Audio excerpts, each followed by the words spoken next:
Good morning.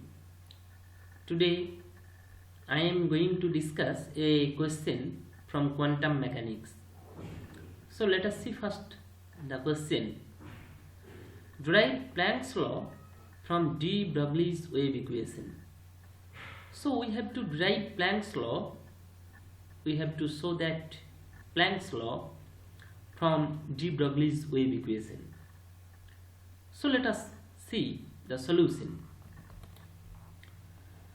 From de Broglie's wave equation we have lambda equal to h by p, where h is the Planck's constant and lambda is the wavelength of a particle of momentum p. Now here for photon momentum p equal to mc, where m is the dynamic mass of the photon and c is the velocity of the photon.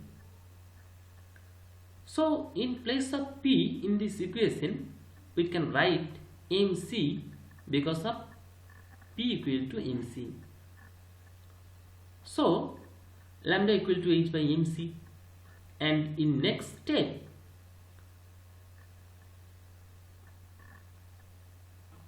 if we multiply c in the numerator and denominator of the right side of this equation, then we can write hc by mc square, and in next step we can write in place of mc square, we can write e because of e equal to mc square.